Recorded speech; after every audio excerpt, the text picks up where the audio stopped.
और chapter 7 coordinate geometries का केवल इंट्रो पार्ट होगा, एग्जाम्पल और सॉल्यूशन का अलग वीडियो बनेगा। यही चैप्टर का नाम क्लास 9th में चैप्टर 3 था। क्लास 9 में चैप्टर 3 का नाम क्या था? Coordinate geometry. ठीक, तो इस चैप्टर को स्टार्ट करने से पहले 2-3 बेसिक बातें हैं जो आपको आनी चाहिए और बहुत ज़रूरी है उनको आना, अदरवाइज़ बड़ी दिक्कत होगी आपको। अब वो सब क्लास 8th 7th 9th का ही है। और जान लो, ये गरीबों का चैप्टर है। ये एक ऐसा चैप्टर है जो 10th में बच्चों को पास कराता है। इसके भरोसे पे बच्चे 10th में पास हो पाते हैं। यही एक ऐसा चैप्टर है जिसमें टीचर को भी कॉन्फिडेंस रहता है कि हाँ सर, हम बच्चों को पास करा देंगे, क्योंकि ये 7 नंबर फ्री फंड के, आप ये मान लो फ्री फंड कुछ नहीं है, प्लस माइनस। अब वो आपको क्या क्या आना चाहिए पहले वो देख लो। पहले तो 9th क्लास में इस चैप्टर का नाम है कोऑर्डिनेट ज्योमेट्री, था ना 9th में, तो 9th का आपको आना चाहिए। जैसे आपको अगर किसी ने कहा कि ये एक कोऑर्डिनेट है 2,3, अब मैं ज़्यादा डीप में इसलिए नहीं जाऊंगा क्योंकि 9th क्लास में मैंने सारा बता दिया था कि कोऑर्डिनेट ज्योमेट्री की रिक्वायरमेंट क्यों हुई, कोऑर्डिनेट ज्योमेट्री की रिक्वायरमेंट क्यों हमको ये पढ़ाया जा रहा है। ये सब 9th के वीडियो मैंने अपलोड कर दिया है कि जब 2 चीज़ें गिवन होती थी हमारे पास, उस केस में ये आया, जिस चीज़ को नंबर लाइन पे हम रिप्रेजेंट नहीं कर सकते थे उसको हम लोगों ने एक कार्टेशियन प्लेन बोलते हैं, इसको कार्टेशियन प्लेन बनाया जिस पे हम इनको रिप्रेजेंट करते हैं। तो ये सब 9th की बात उसको छोड़ो, अब थोड़ा सा नंबर वाली बात कर लेते हैं। एक हमारे पास ये कोऑर्डिनेट है 2,3, ठीक है। जो पहले लिखा होता है इसको बोलते हैं एब्सिसा, ABSCISSA। इसका एक और दूसरा नाम क्या होता है, किसको पता है? दूसरा नाम होता है इसका एक्स कोऑर्डिनेट। एक ही बात है, या तो इसको बोल दो एक्स कोऑर्डिनेट या इसको बोल दो एब्सिसा। एब्सिसा ग्रीक वर्ड है जिसमें इसका मीनिंग होता है पहले, तो जो पहले आता है उसको एब्सिसा बोलते हैं। जो बाद में इसको बोलते हैं ऑर्डिनेट, इसको क्या बोलते हैं? ऑर्डिनेट, या इसको बोलते हैं वाई कोऑर्डिनेट, और इस पूरे को बोलते हैं ओनली कोऑर्डिनेट, केवल कोऑर्डिनेट, ठीक है। अब सर ये एब्सिसा और एक्स कोऑर्डिनेट क्या होता है, होता क्या एक्चुअली में ये, ठीक, तो इसको जानते हैं। एब्सिसा या कोऑर्डिनेट होता है distance of any point from Y axis. इसको समझना आपको, ये खैर क्लास 9th का, बट समझना है इसको कि एब्सिसा क्या होता है। मतलब एक ऐसा पॉइंट जिसका डिस्टेंस कहाँ से हो? वाई एक्सिस से। अभी आपको 10% समझ आएगा, जब मैं वहाँ पे प्रैक्टिकली समझाऊंगा तब अच्छे से समझ आएगा। फिर कोई आपसे पूछे ऑर्डिनेट क्या होता है, तो ये होता है distance of any point from x axis. Confuse मत होना, क्यों?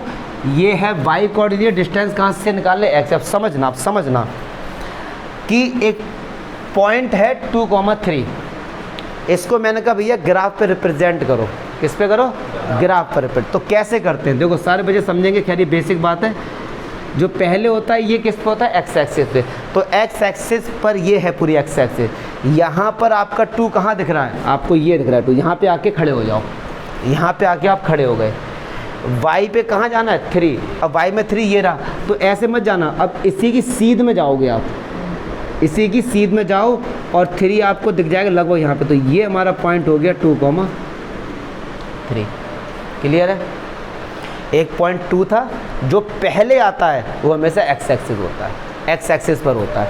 तो एक्स एक्सिस पर अगर -2 होता तो हम इस तरफ आते, लेकिन वो +2 था, तो +2 पे हम आके खड़े हो गए। अब देखो वाई में कहाँ जाना है? 3 पर जाना है।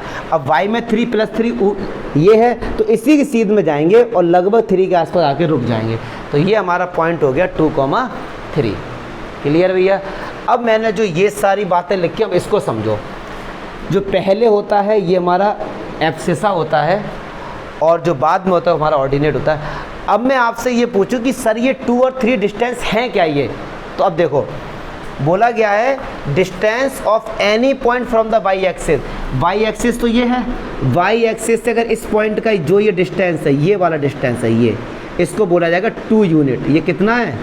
2 यूनिट, ठीक है।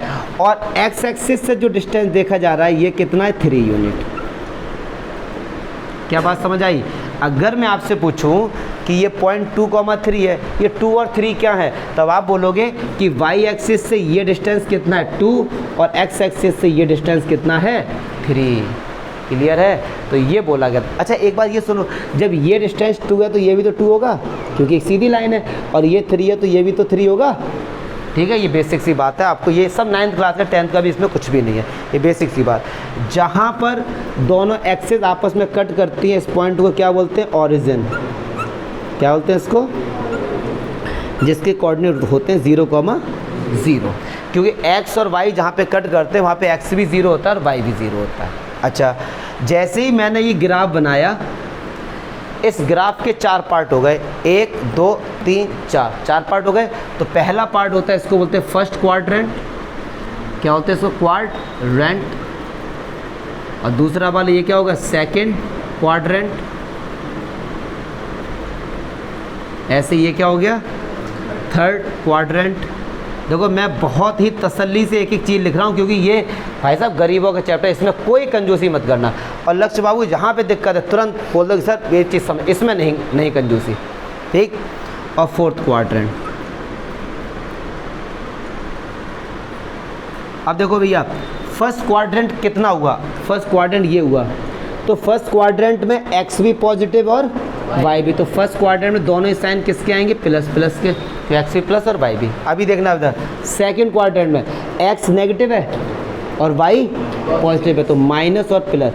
एक्स का साइन हमेशा पहले, एक्स हमेशा पहले ही आता है। ठीक है। अब इधर आता थर्ड में एक्स भी नेगेटिव और वाई भी।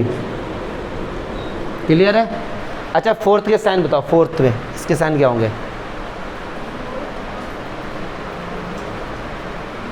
फोर्थ क्वाड्रेंट साइन क्या होंगे? लग बताओ। Very good. एक्स क्या है? प्लस का, वाई किसका? माइनस का। Plus comma, good. क्लियर है? अच्छा अब मैंने एक पॉइंट दिया आपको, -2, -4 ये दे दिया, और ये मैंने पूछा अभी कि बताओ ये किस क्वाड्रेंट में होगा। तो आप देखो दोनों ही नेगेटिव हैं, और दोनों ही नेगेटिव किस में होते? थर्ड में। तो ये किस में हो गया हमारा? थर्ड क्वाड्रेंट में। क्लियर है जी? हमारा किस में हो गया? थर्ड क्वाड्रेंट में हो गया। अब बड़ी समस्या आती है, अब सारे बच्चे समझेंगे इसको, मैं लिख भी रहा हूँ और समझाऊंगा भी। If any point on the x axis, अगर कोई भी पॉइंट एक्स एक्सिस पर है तो y क्या होगा वहाँ पे? 0। अभी समझाऊंगा अभी इसका मीनिंग है, 9th का ये फिर भी। और इफ़ एनी पॉइंट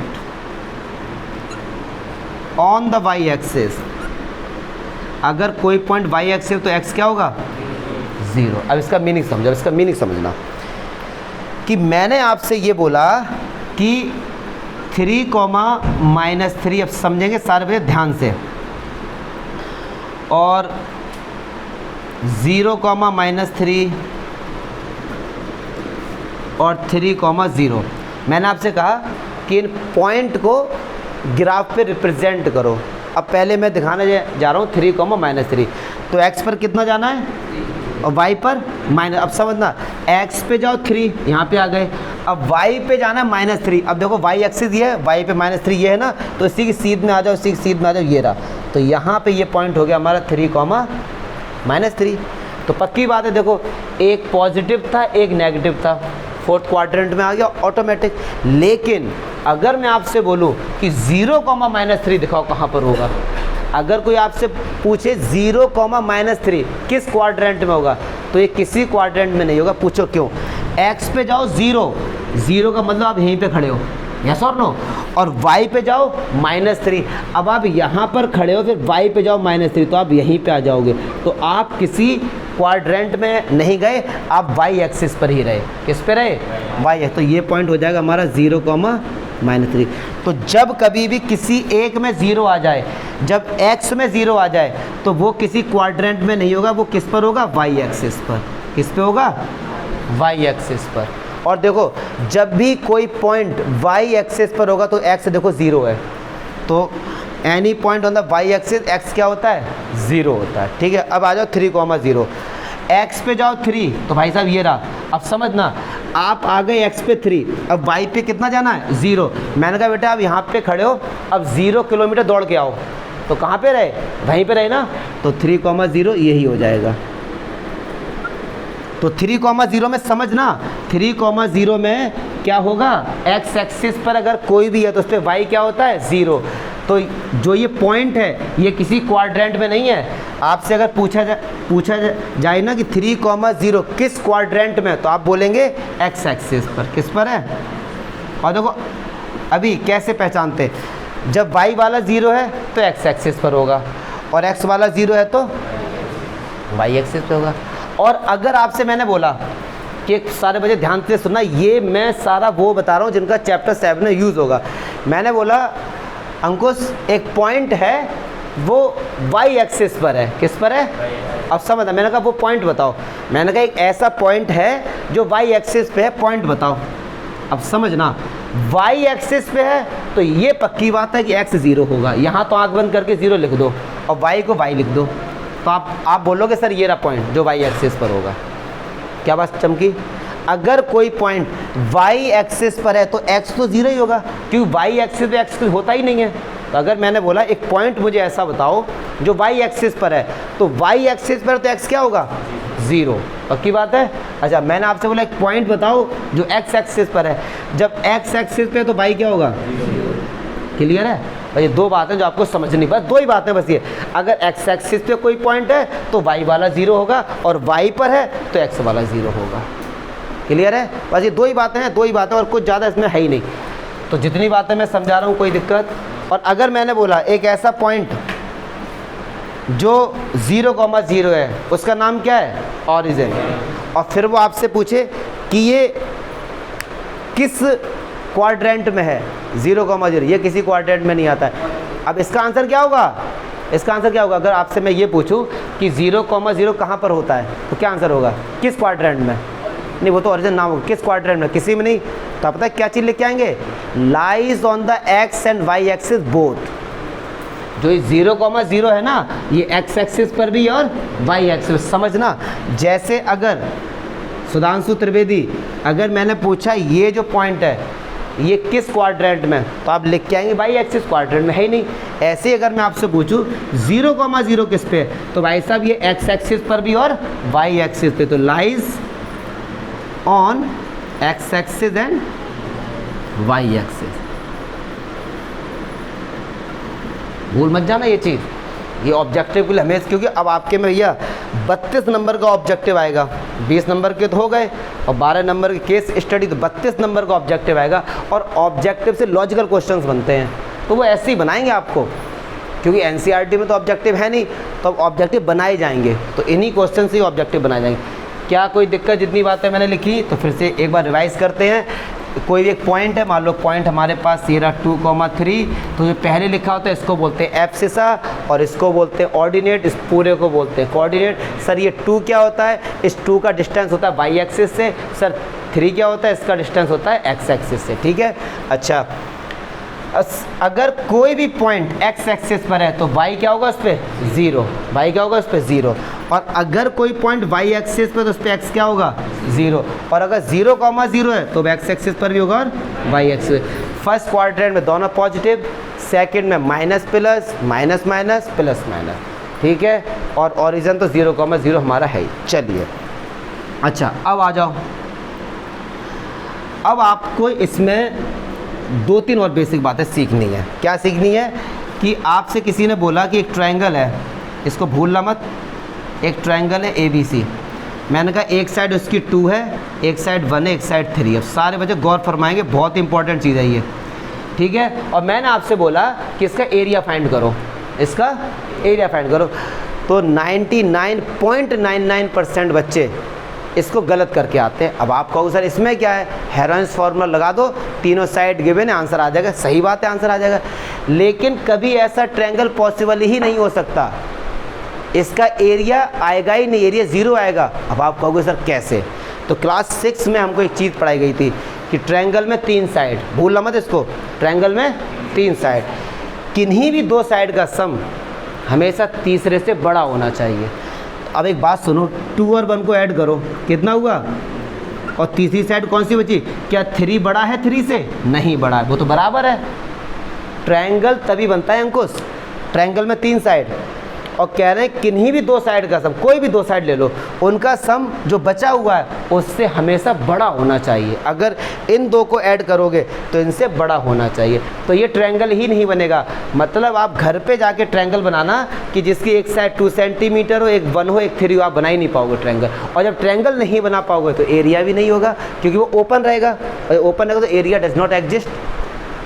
और इसका एरिया निकालोगे ना आप, अगर उससे हेरोन्स फॉर्मूला से नेगेटिव आएगा या इमेजिनरी नंबर आएगा तो ऑब्जेक्टिव में ये आ जाएगा और बोलेंगे इसका एरिया बताओ, तो डज नॉट एग्जिस्ट। क्लियर है? अब लेकिन कमज़ोर बच्चों के दिमाग में एक डाउट आएगा कि सर 3 और 1 को ऐड करो कितना हुआ? 4, 4 तो 2 से बड़ा है, सही बात है ना। अब फिर वो बोलेगा सर 3 से 2 को ऐड करो 5, 5 तो 1 से बड़ा है। अगर एक भी केस ऐसा आ गया, एक भी केस कि 2 साइड का सम तीसरे से अगर छोटा है या बराबर है तो ट्रायंगल नहीं बनेगा, तो ये कभी ट्रायंगल नहीं बन सकता। तो ट्रायंगल तभी बनता है जब 2 साइड का सम, 2 साइड का तीसरे जो भी बची है उसके अगर बड़ा है तभी ट्रायंगल बनेगा। क्या ये बात याद रहेगी? पक्की बात है ना, भूलना मत इसको, क्योंकि चैप्टर 7 में यूज़ है। अच्छा अब सुन लो जरा, अब ऐसे केस में क्या है, जब किन्हीं भी 2 साइड का सम, ध्यान से सुनना, 1 लाख रुपए की बात है, जब किन्हीं भी 2 साइड का सम तीसरे के अगर बराबर आ जाए, जैसे यहाँ पे बराबर आ रहा था, देखो 2 + 1 कितना हुआ? 3, और तीसरी साइड क्या, दोनों बराबर आ गए। किन्हीं 2 साइड का सम अगर तीसरे के इक्वल आ जाए तो जो पॉइंट है ना ABC, इनको बोला जाता है कोलिनियर। क्या बोला जाता है इनको? अगर 2 साइड का सम तीसरे के बराबर आ जाए, जो पॉइंट ABC है ना, तो point A, B and C are collinear. अब सर ये कोलिनियर क्या होता है? कोलिनियर मीन्स होता है एक सीध में। कोलिनियर क्या होता है? एक सीध में। जैसे अगर 3 पॉइंट, जैसे मैंने आपसे बोला ट्रायंगल बनाने के लिए कितने पॉइंट होने चाहिए? 3, सही बात है। लेकिन अगर वो तीनों पॉइंट एक ही सीध में हैं तो क्या ट्रायंगल बनेगा? नहीं बनेगा। तो कोलिनियर का मतलब वो तीनों पॉइंट एक सीध में है। क्या चमका? क्या बात समझ आ रही है? अगर आपको, अभी हम लोग अच्छे से रिलेट कर पाएंगे जब हम लोग क्वेश्चंस करने बैठेंगे, बट अभी आप 2 बातें याद रखो कि किन्हीं भी 2 साइड का सम तीसरे से बड़ा है तो ही ट्रायंगल बनेगा, और अगर 2 साइड का सम तीसरे के इक्वल आ रहा है तो वो कोलिनियर होते हैं। कोलिनियर मतलब एक लाइन में। किस में होते हैं? एक लाइन में। पक्की बात है। अब देखो कोलिनियर बच्चों ने पढ़ा, अब बोर्ड वाले कितने मतलब चालाक, क्या लॉजिकल हैं, उन्होंने ऑब्जेक्टिव क्वेश्चन में दे दिया कॉनकरेंट लाइंस। कॉनकरेंट लाइंस, अब बच्चे लोगों ने यही लगा के आगे। अब कॉनकरेंट लाइन क्या होती हैं, जबकि वो सिलेबस में भी नहीं है, छोटे छोटे क्लासेस में कॉनकरेंट लाइन, ऐसी लाइन जो एक पॉइंट से होती हुई जाती हैं। जैसे एक पॉइंट ये रहा, ये लाइन, ये लाइन, ये लाइन, जितनी सारी लाइन एक पॉइंट से होती हुई जाएंगी, इन सारी लाइंस को बोला जाता है कॉनकरेंट लाइंस। ये चैप्टर 9 का कंसेप्ट है एक्सॉम्स ऑफ पोस्टुलेट में, ठीक है। ये पोस्टुलेट 1 है जो यूक्लिड ने बताया था। तो एक पॉइंट से जितनी भी लाइन जाएंगी उन सारे लाइन को हम लोग बोलते हैं कॉनकरेंट लाइन। क्लियर है? और ये इसका नाम क्या है? कोलिनियर। इसका नाम क्या है? कोलिनियर। कोलिनियर मतलब होता है एक सीध में, इन अ रो। इसकी मैं थोड़ी सिंपल इंग्लिश होती है, इन अ रो, एक लाइन में, ठीक है, इन अ रो। तो ये क्या होगा हमारा कोलिनियर। 2 बातें समझो, 2 साइड का सम तीसरे से बड़ा है ट्रायंगल बनेगा, 2 साइड का सम तीसरे से इक्वल है तो क्या होगा? कोलिनियर। पक्की बात है सर? अच्छा जी, अब देखो, अब सारे बच्चे समझेंगे। और इस चैप्टर में किसका यूज़ होगा? क्वाड्रिलेटरल में यूज़ होगा इसका रोम्बस का। किसका यूज़ होगा? तो रोम्बस और पैरेललोग्राम का दवा के यूज़ होगा इसमें। इस पूरे चैप्टर में पैरेललोग्राम और रोम्बस और सेंट्रॉइड का भी यूज़ होगा, तो वो भी अभी बताएंगे। एक एक करके पढ़ो तसल्ली से। इसमें कंटेंट बहुत है लेकिन सारे कंटेंट हैं सिंपल, कोई टफ नहीं है कोई भी। अब रोम्बस तो यार पढ़ चुके हैं, तो आपको कितना याद रखना है? आपको कितना याद रखना है इसमें? आपको रोम्बस की चारों साइड इक्वल होती हैं, आपको ये याद रखना है। आपको याद रखना है कि रोम्बस के जो डायगोनल्स होते हैं वो बाइसेक्ट करते हैं 90 पर, बस इतना याद रखना है। रोम्बस में वैसे तो बहुत सी प्रॉपर्टीज, आपको याद रखना है कि रोम्बस के जो डायगोनल्स होते हैं ये एक दूसरे को 90 पर बाइसेक्ट करते हैं, ठीक है, और इनकी चारों साइड इक्वल होती हैं। अब आ जाओ पैरेललोग्राम में। पैरेललोग्राम में आपको याद रखना है कि इनके जो डायगोनल्स होते हैं वो बाइसेक्ट करते हैं, बस इतना याद रखना है, ठीक है, चैप्टर 7 के लिए। अब ट्रायंगल में आपको याद रखना है, ट्रायंगल में सुनो, ट्रायंगल में आपको याद रखना है कि आइसोसेलेस ट्रायंगल में 2 साइड इक्वल होती हैं, ठीक, इक्विलैटरल में तीनों साइड इक्वल होती हैं, राइट एंगल साइड का कोई भी लोचा नहीं है, एक बड़ी वाली साइड का स्क्वायर दूसरी साइड के स्क्वायर के सम के इक्वल होना चाहिए, ये सब होता है। तो ये क्लास 6, 7, 8 का इसमें यूज़ है, इसमें आपकी ज्योमेट्री का यूज़ है, इसीलिए इसका नाम क्या है, कोऑर्डिनेट ज्योमेट्री। कोऑर्डिनेट तो हो गए हमारे 2, 3 ये सब हो गए, ज्योमेट्री का इसमें यूज़ है। ट्रायंगल्स के बारे में आपको पता होना चाहिए। अब देखो मैं आपको याद दिलाता रहूँगा बोर्ड में क्या करते हैं। आपको एक क्वाड्रिलैटरल दे दिया था और कहा था कि प्रूफ करो कि स्क्वायर है, तो देखो बच्चे क्या गलती करके आए थे, बच्चों ने चारों लेंथ निकाल दिए और बोलते ये स्क्वायर है। चारों लेंथ तो रोम्बस में भी इक्वल होती हैं, फिर आपको उनके डायगोनल निकालने थे और डायगोनल बराबर दिखाने थे उनको, ठीक है। तो ये बेसिक बातें हैं। आपको ज्योमेट्री का इसमें दबा के यूज है। जियो शब्द कहाँ से आया था, जियो का मीनिंग क्या होता है, अर्थ। बाद में फिर इसको मैथ में पढ़ाने के लिए बच्चों को बोल दिया गया शेप, और मैट्री का मतलब मेज़रमेंट, ठीक है, जिसमें शेप का मेज़रमेंट होता है, ठीक है ना। अब अर्थ तो बहुत हो गया, बहुत ज़्यादा। अब अर्थ में कई टाइप के शेप्स होते हैं, तो उनका स्टडी ज्योमेट्री होती है, ठीक है। तो इसमें आपको ट्रायंगल, क्वाड्रिलैटरल के बारे में पता होना चाहिए। अब एक और नई चीज़ आपको इसमें पता होनी चाहिए, सेंट्रोइड। बता चुका हूँ पहले मैं, लेकिन एक बार फिर से बता देते हैं, सेंट्रोइड क्या होता है आपको पता होना चाहिए। किसी भी ट्रायंगल में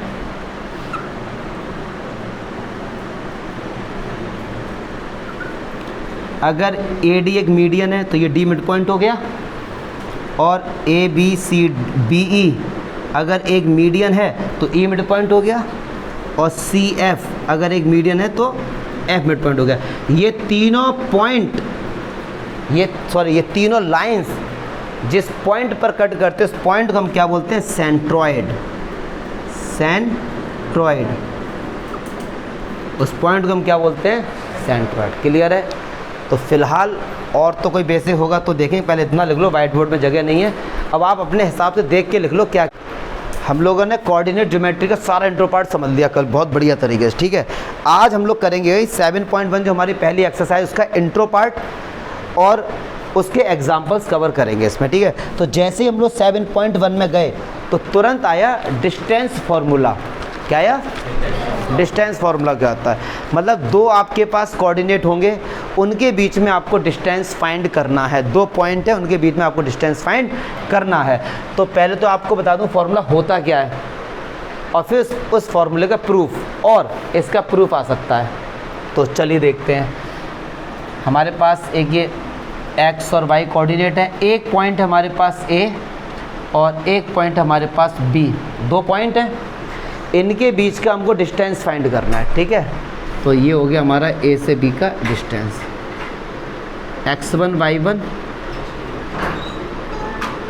x2 y2। अरे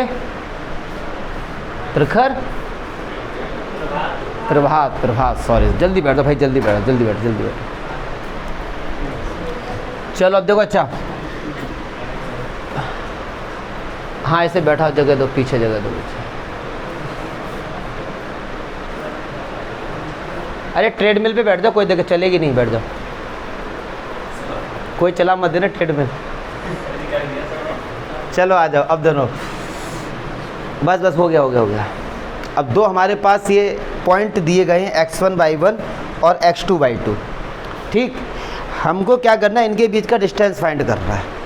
तो सीधे डिस्टेंस फार्मूला क्या होता है, वो ये कहता है, जैसे ए से बी का जो डिस्टेंस फाइंड कर रहे हैं, under root x2 minus x1 का whole square plus y2 minus y1 का होल स्क्वायर। ये हमारे पास क्या होता है, डिस्टेंस फार्मूला होता है।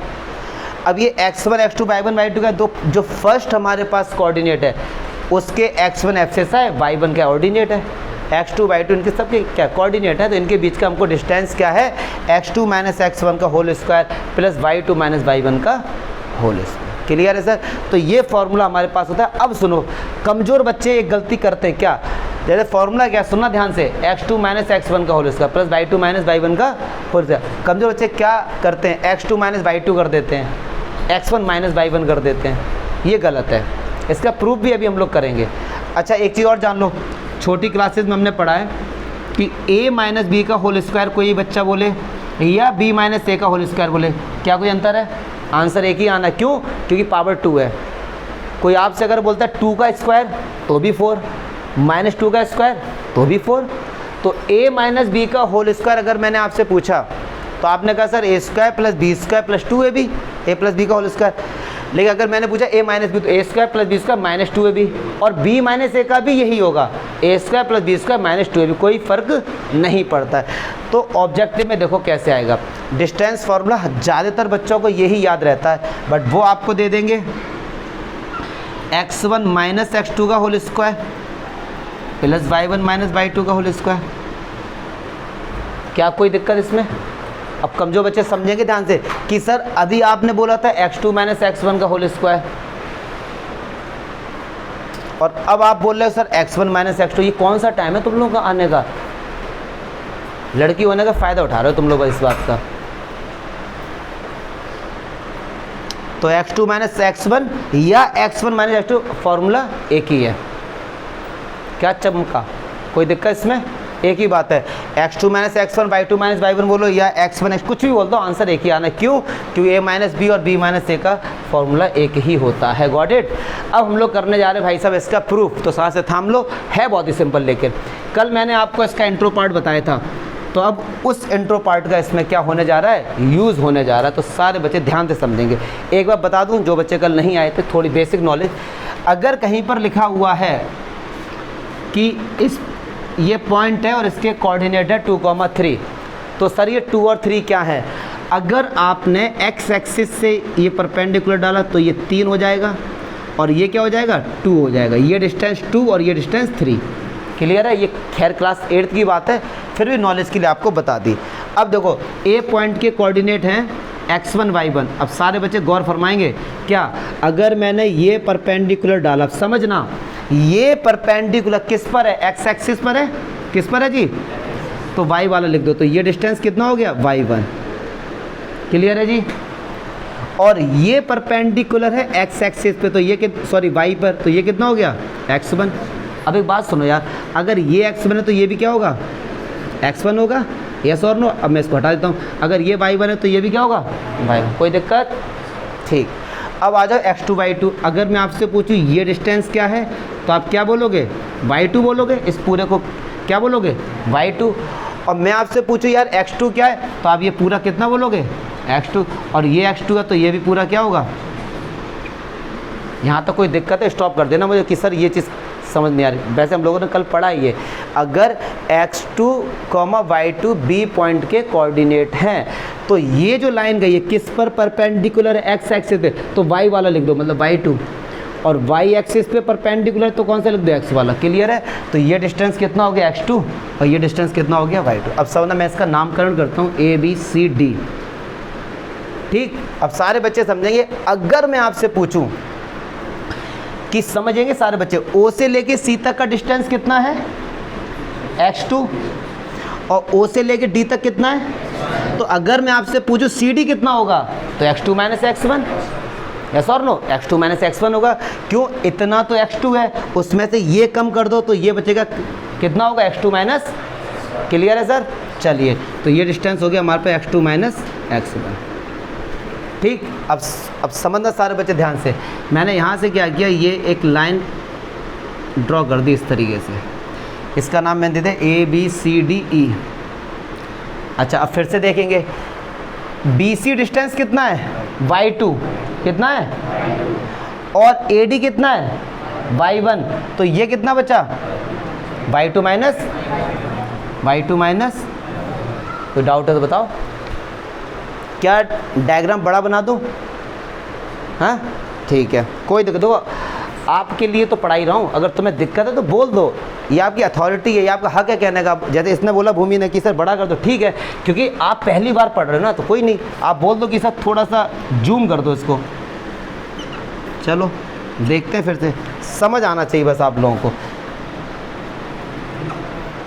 अब देख लो बेटा, दोबारा से एक और मौका मिल रहा है। देखो ये पॉइंट हमारे पास ए है, इसके कोऑर्डिनेट है x1 और y1, और एक पॉइंट है बी, इसके कोऑर्डिनेट है x2 और हमको क्या करना है, ए से लेके बी तक का डिस्टेंस फाइंड करना है। ठीक है, मैंने क्या किया, इस ए पॉइंट से ये परपेंडिकुलर ड्रॉ किया, ये परपेंडिकुलर किस पर है, एक्स एक्सिस पर है, तो इधर y वाला लिख दो, y1 कितना हो जाएगा भैया, यहाँ से यहाँ तक का डिस्टेंस कितना हो गया, y1।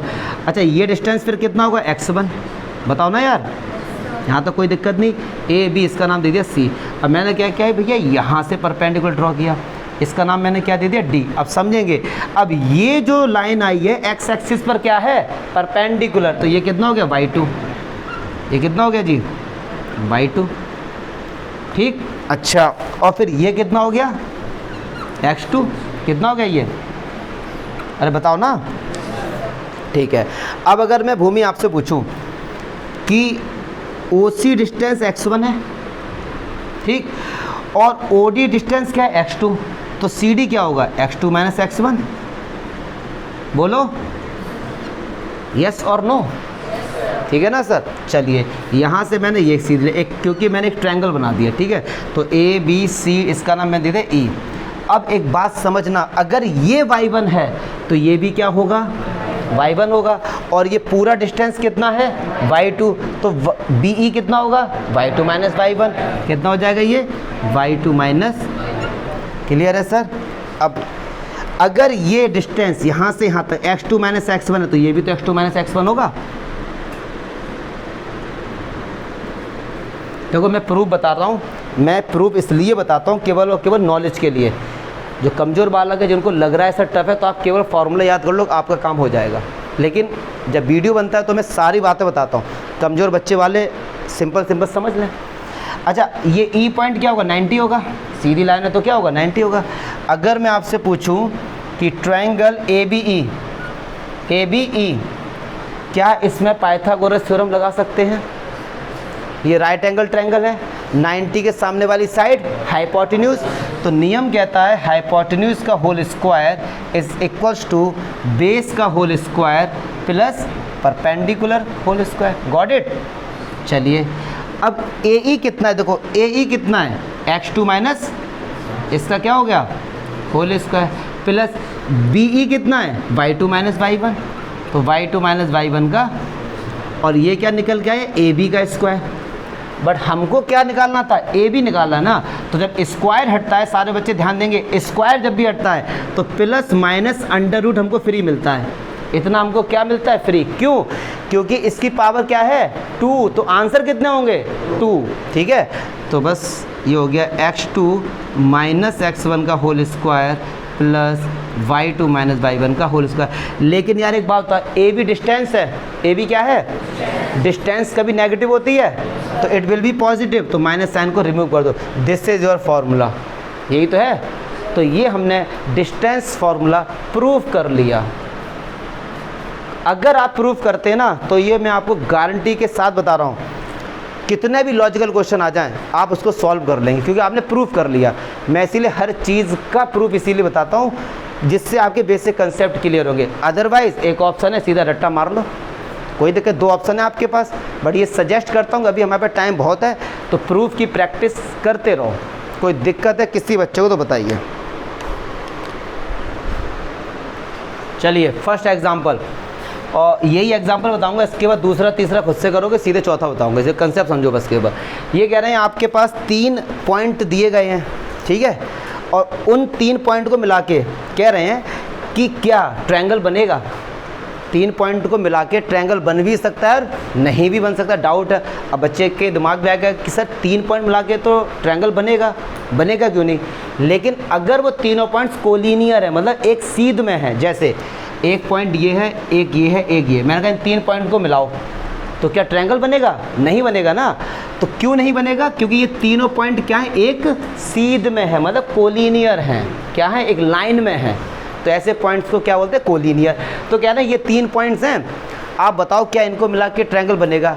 इफ़ सो, अगर बनेगा तो उस ट्रायंगल का नाम बताओ, क्योंकि ट्रायंगल कितने होते हैं? 6 होते हैं। अच्छा, कल बताया था आपको इंट्रो पार्ट में, क्या इस चैप्टर के नाम में आता है ज्योमेट्री। ज्योमेट्री आएगा तो आपको 2D फिगर 3D फिगर की नॉलेज होनी चाहिए। 3D तो खैर नहीं होगा, 3D तो 11th क्लास में हम लोग पढ़ेंगे। 2D फिगर जैसे रोम्बस हो गया, पैरेललोग्राम हो गया, ट्रायंगल्स हो गए, इनके बारे में बेसिक नॉलेज होनी चाहिए। ठीक है, तो भैया मैंने ये लेट किया कि 3 पॉइंट्स ये हैं, हेलो 1 2 और 3। मैंने इस तरीके से 3 पॉइंट, किसी को कोई सा भी पॉइंट ले लो, यहाँ पर कोई बाउंडेशन नहीं होती है। कौन बोल रहा है ये? बेटे जब पढ़ाई करना तो शांत हो जाए करो फिर। और ये 2,3, ये 3 पॉइंट्स हमारे पास हैं, और मैंने कहा इनको भैया हमने अभी मिला के लेट कर लिया, ट्रायंगल बनेगा। क्योंकि अभी नहीं पता ना हमको, क्या पता कोलिनियर हो, चेक करेंगे अभी। तो इसका नाम दे दिया ए, इसका नाम दे दिया बी। अच्छा, हमने ये तो लेट कर लिया कि ये ट्रायंगल है। अब ये पता करना है कौन सा ट्रायंगल है, तो तभी तो पता कर पाएंगे जब इनकी साइड पता लग जाए। अगर साइड पता लग गई, अगर तीनों इक्वल हैं तो इक्विलैटरल हो जाएगा, 2 इक्वल हैं तो आइसोसेलेस हो जाएगा, और अगर तीनों अनइक्वल हैं फिर क्या होगा? सोच के बताओ, सोच के। अगर तीनों साइड अनइक्वल हैं फिर क्या होगा? राइट एंगल भी तो हो सकता है। क्या हो सकता है? स्केलन तो होगा ही, लेकिन स्केलन के बाद राइट एंगल को भी चेक करोगे। ठीक है, तो दोनों चीज़ें चेक करेंगे। चलो आते हैं अब। तो सबसे पहले हम लोग इसका डिस्टेंस निकालते हैं, ए बी। क्या निकालते हैं? तो वही फार्मूला मैं 2-3 बार लिखूंगा, आपको याद हो जाएगा, क्योंकि ए से बी का डिस्टेंस फाइंड करना है। तो फार्मूला वही लगाएंगे, x2 माइनस x1 का whole square plus y2 minus y1 का। अब देखो यहाँ पे एक नियम है, किसी मान लो अगर इसको लिया x1 तो ये y1, इसको लिया x2 तो। अब एक बच्चा सोच रहा होगा कि सर मैं इसको x2 y2 लूँ या इसको x1 y1 लूँ, कोई दिक्कत नहीं, आंसर एक ही आना है, क्योंकि अल्टीमेटली स्क्वायर लगा हुआ, आंसर एक ही आएगा। ठीक, तो चलो x2 की वैल्यू क्या है? -2।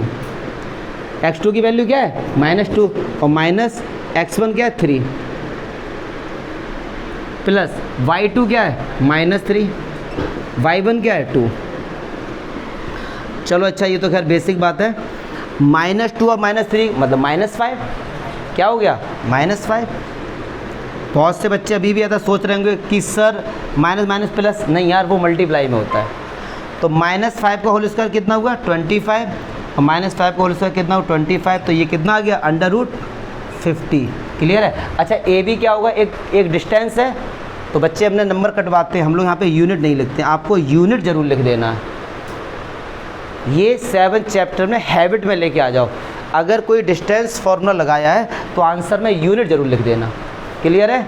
चलो, अब ए बी निकाल लिया, अब निकालते हैं बी सी। क्या निकालते हैं भैया? अच्छा, अब मैं आपको थोड़ा सा स्मार्ट करूँगा, बार बार फॉर्मूले नहीं, अब आपको कॉमन सेंस काम करेगा। देखो कैसे। अब भैया ये रहा बी सी। क्लियर है? तो आपको समझाने के लिए अब इससे x1 ले लो, इससे y1, इससे x2 और इससे, खैर आप इसको x1 x2 कुछ भी ले सकते हो। ठीक है, आगे पीछे कर सकते हो। फॉर्मूला क्या? x2 माइनस x1, तो आप ऐसा करो 2 में से डायरेक्ट इसको माइनस करो। क्लियर है? चलो मैं लिख देता हूँ फार्मूला, बार बार लिखूँगा तो आपको याद हो जाएगा। x2 माइनस x1 का whole square plus y2 minus y। और लक्ष्य त्यागी, पता है बच्चे गलती करते क्या? x2 माइनस y2 लिख के आ जाते, याद नहीं रहता, तो ये गलती मत कर देना, ये बेसिक है एकदम। चलो लक्ष्य बताओ, x2 की वैल्यू क्या है इसमें? वेरी गुड, 2 माइनस ये वाला आया है, x1 क्या है? सौर्य प्रताप सिंह, x1। अब समझना सौर्य, ये माइनस तो इसका आया है, और x1 की वैल्यू क्या है? -2, तो माइनस माइनस प्लस हो जाएगा। ये क्या हो जाएगा? ये प्लस का 2। अभी क्लियर हुई ये चीज़? ये माइनस तो इसका था और ये -2 इसका, तो माइनस में प्लस हो गया। ठीक है, y2 3 माइनस y1 कितना है? -3, तो ये क्या हो जाएगा? +3। तो चलो देखो भैया, 2 + 2 4, 4 का स्क्वायर 16, 3 + 3 6, 6 का स्क्वायर, आंसर कितना आया? 52 यूनिट। कोई डाउट? चलिए जी, ऐसे अब क्या निकालेंगे हम लोग? AC। ये 3 नंबर के रखे रखे क्वेश्चंस आएंगे। अच्छा आप बताओ, कोई कैलकुलेशन है, बेसिक प्लस माइनस ही तो है बस।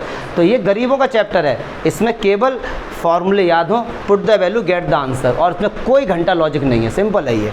अब AC आ जाओ, अब ये x2/2 था, इसको ले लो x1/1, मतलब यार किसी को कुछ भी ले लो। तो चलो फॉर्मूला मैं दोबारा से लिख देता हूँ, कोई नहीं, x2 माइनस x1 का whole square plus y2 minus y1 का होल स्क्वायर। चलो अच्छा अभी बताओ, x2 क्या है 2, ठीक है, माइनस x1 क्या है 3, y2 है 3, माइनस y1 क्या है 2। चलो अभी बताओ 2 माइनस 3 क्या होगा, 2 माइनस 3 कोई नहीं बोलेगा, हैं 2 माइनस 3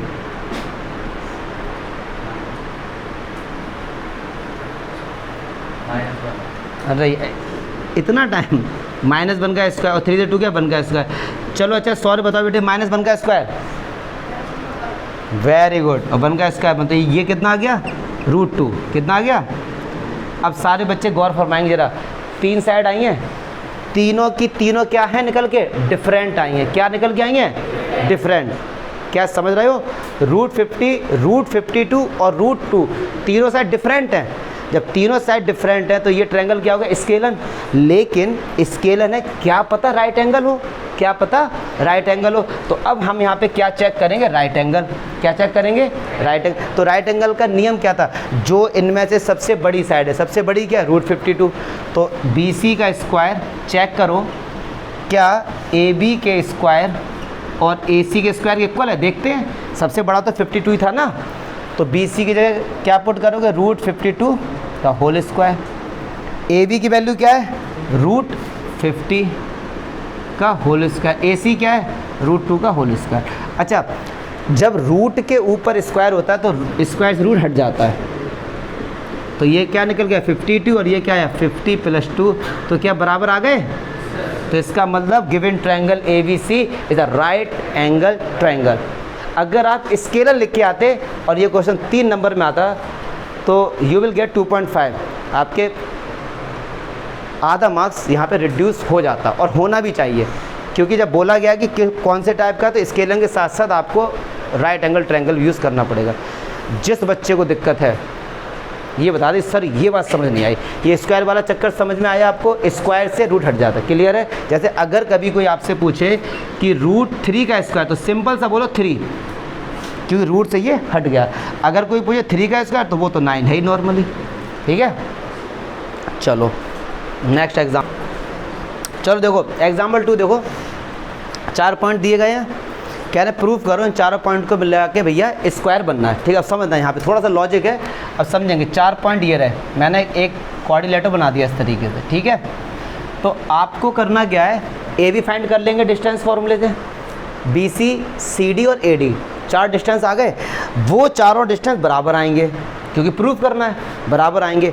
तो बच्चे गलती करके आते हैं यहाँ पे, क्या चारों डिस्टेंस बराबर आ गए, फिर बच्चा कह देगा सर ये स्क्वायर है, ये गलत हो जाएगा, क्योंकि चारों साइड तो रोम्बस में भी इक्वल होती हैं।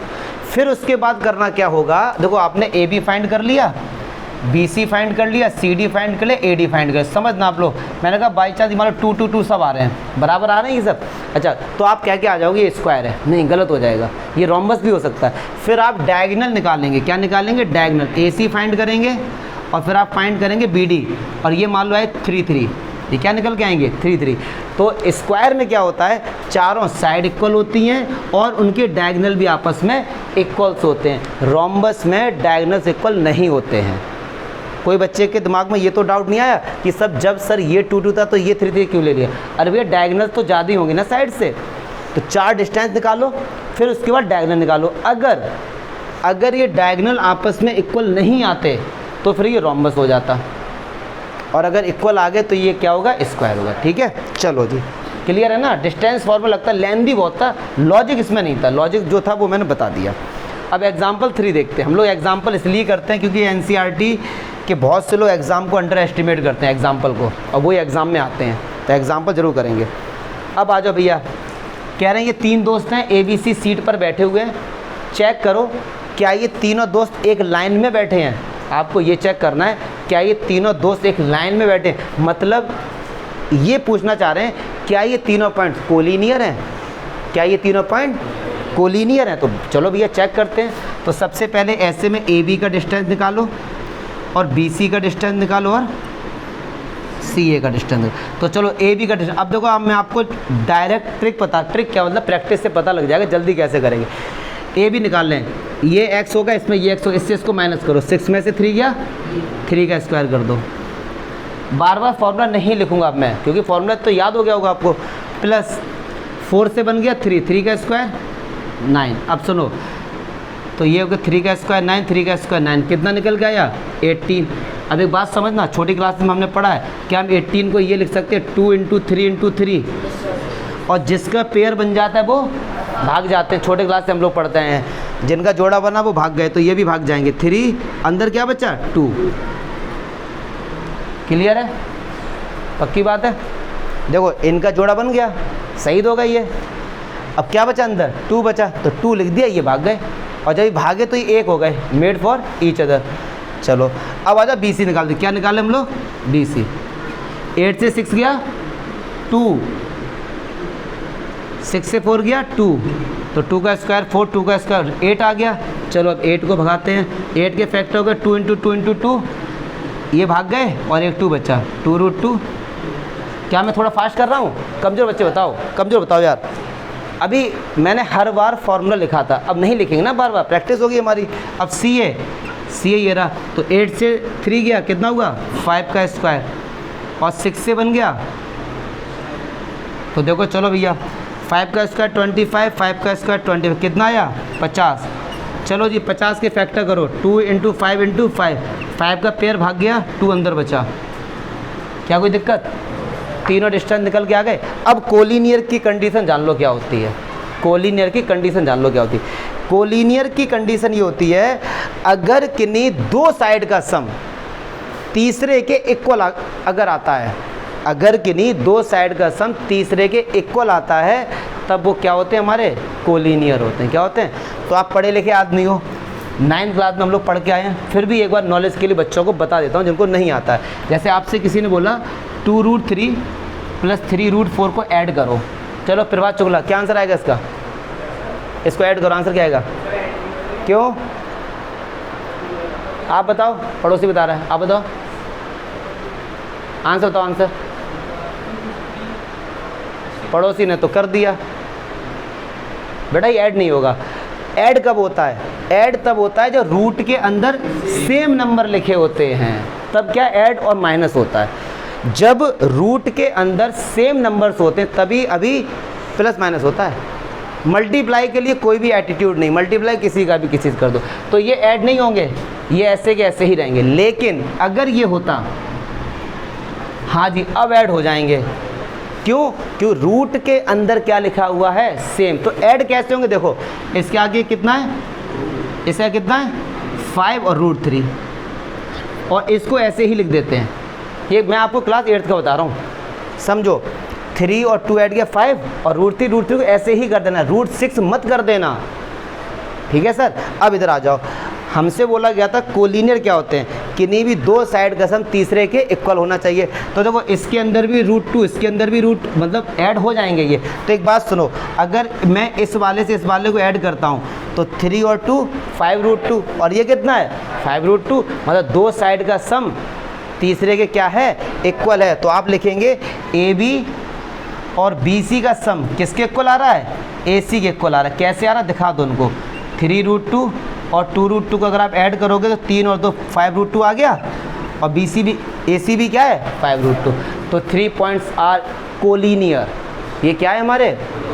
किसी बच्चे को डाउट है तो बता दो। आज तुम 3 नंबर का पढ़ के जा रहे हो, अपनी कॉपी में लिख लो ये चीज़, डेट डाल के, टाइम डाल के। जब पेपर आए मेरे पास आना कि सर ये 3 नंबर में नहीं आया।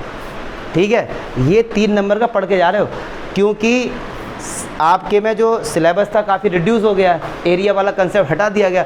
तो इन्हीं पर चांस हैं कि यही क्वेश्चन आएंगे, या तो ये आएगा या एक सेक्शन फार्मूला आगे पढ़ेंगे वो आएगा। तो कोई डाउट है तो मुझे स्टॉप कर दो कि सर ये बात समझ नहीं आई। क्लियर है? चलो अब एग्जाम्पल 4 देखते हैं। मोस्ट इम्पॉर्टेंट देखो क्या रहा है ये क्वेश्चन। मैं बता, सामने देखो, बस बुक में कुछ मत देखो, सामने देखो कह रहे हैं एक पॉइंट है एक्स कॉमा वाई, क्या है पॉइंट, वो इन दोनों पॉइंट से इक्वल डिस्टेंस पर है। मतलब समझो एक पॉइंट है कोई हमारा 7,1 और एक पॉइंट है हमारा यहाँ पे मान लो 3,5, ये कहीं पर भी दो पॉइंट है। अब एक पॉइंट एक्स कॉमा वाई ऐसा है जो कि इन दोनों से इक्वल डिस्टेंस पर है। जैसे सपोज मैंने कहा ये रहा, मैंने कहा ये रहा भैया एक्स कॉमा वाई, तो कहने का मीनिंग क्या है कि ये वाला डिस्टेंस और ये वाला डिस्टेंस आपस में क्या है, इक्वल। मतलब ए बी सी है तो आपको गिवन है ए बी बराबर बी सी। क्या बात समझ आ रही है? दो पॉइंट गिवन हैं 7,1 3,5।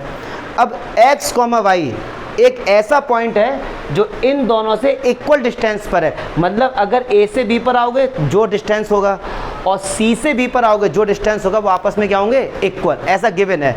तो कह रहे हैं एक्स और वाई में रिलेशन बताओ, एक्स और वाई में क्या फाइंड करना है, रिलेशन। तो जब कभी बोला जाए कि एक्स और वाई में रिलेशन फाइंड करो, रिलेशन सुन के ही लगा यार ये तो बड़ा टफ होगा। रिलेशन का मीनिंग है इक्वेशन बना दो एक्स और वाई में। रिलेशन का मीनिंग क्या है, इक्वेशन। ठीक है, तो चलो देखते हैं।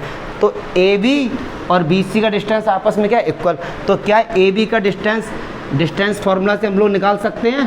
देखो कैसे, पहले वाले से पहला वाला माइनस करो, x माइनस 7 का होल स्क्वायर प्लस y से इसको करो तो y माइनस 1 का होल स्क्वायर। अब आ जाओ बी सी पे, पहले वाले से पहले वाला माइनस करो, x माइनस 3 का होल स्क्वायर और y माइनस 5 का।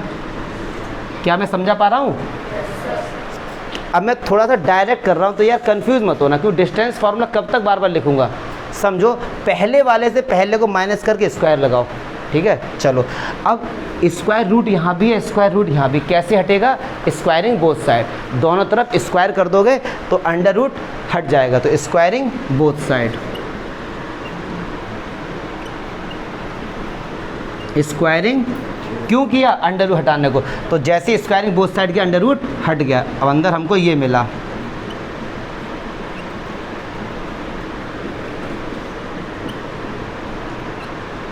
चलो a माइनस बी का होल स्क्वायर, तो फॉर्मूला क्या होगा, ए स्क्वायर प्लस बी स्क्वायर, 7 का 49 माइनस 2ab, तो 7 2 जा 14x।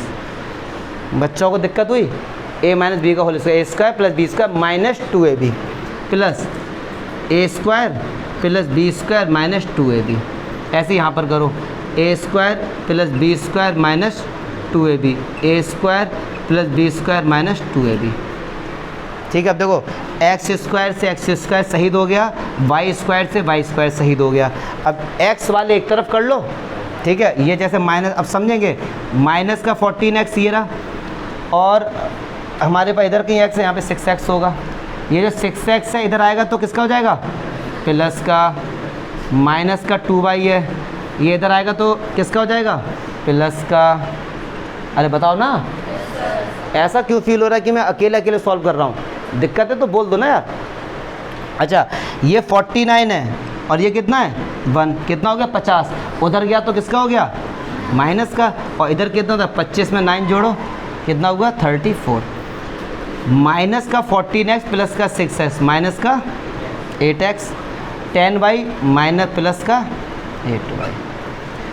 50 में से 34 गया तो माइनस का, आगे देखो इक्वेशन आ गई। या एक काम कर लो, 8 कॉमन ले लो, माइनस 8 कॉमन ले लो, तो अंदर क्या बचा, x माइनस वाई और माइनस का 16, माइनस 8 से ये कितनी बार गया, 2 बार गया, तो x minus y is equals to 2। तो बता x और y में इक्वेशन फाइंड करनी थी बस हमको। इसको देखो, बैक पैक मत करो यार, अभी एक और एग्जाम्पल है। अच्छा, जो अभी हम लोगों ने x माइनस वाई की वैल्यू जो 2 आई थी, उसमें एनसीईआरटी में नोट करके एक चीज़ और गिवन है, उसको देख लेते हैं।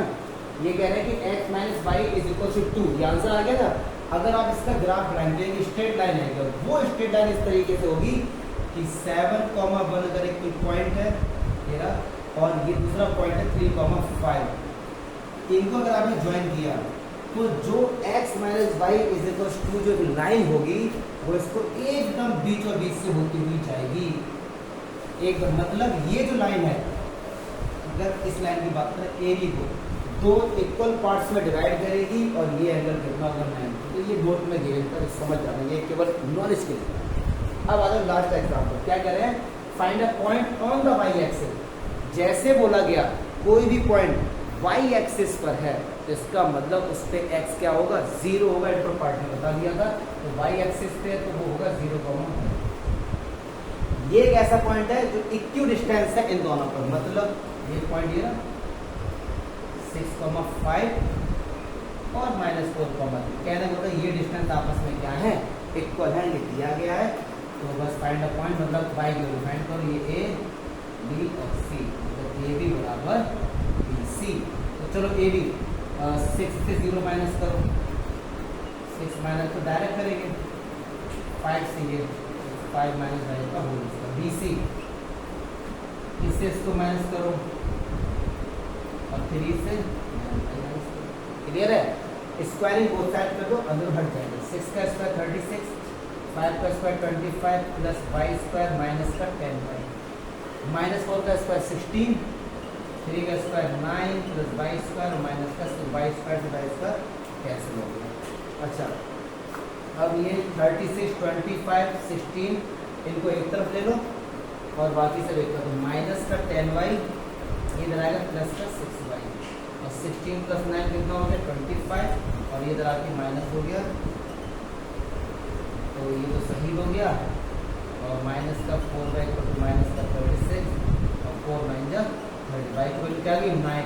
मतलब वो एक ऐसा पॉइंट है y की वैल्यू 0,9 एक ऐसा पॉइंट है जो इन दोनों से इक्वल डिस्टेंस पर होगा।